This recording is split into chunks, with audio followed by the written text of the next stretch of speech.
ముందు టెంకాయ కొట్టుకొని వెళ్దాము. మా ఫ్రెండ్స్ నేను అందరం అయితే టెంకాయ కొట్టేస్తున్నాం. టెంకాయ కొట్టేసి ఇంకా బయలుదేరిపోదాం. లోపల గుళ్ళేకి వెళ్ళి చూపిస్తాను అంతా. చూడండి. అయితే మా వంశీగాడు అయితే ఫస్ట్ కొడుతున్నాడు టెంకాయ. మా వంశీ ఫ్రెండ్ కొట్టాడు.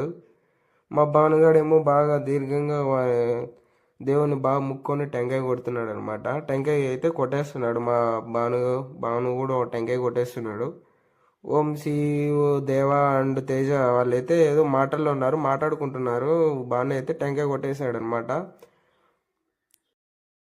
టెంకాయ కొట్టేసాం. మనమైతే ఇప్పుడు గుళ్ళేకి అయితే వెళ్ళిపోదాం. చూడండి, అదే అక్కడ ఉన్నాడనమాట విగ్రహము. చిన్న లింగం ఉంటుంది, చూపిస్తాను మీకు. చూడండి, మీకు కనిపిస్తుందో లేదో తెలియదు. అంటే లోపలికి అది కూడా మొబైల్ అలో లేదు. మీకైతే చూపిస్తాను. అంటే మామూలు మండేస్ టైం అయితే మొబైల్ అలో ఉండదు. అక్కడైతే చూడండి, శివలింగం చిన్నది ఉంటుంది అనమాట. శివుడు ఉంటాడు, శివలింగము.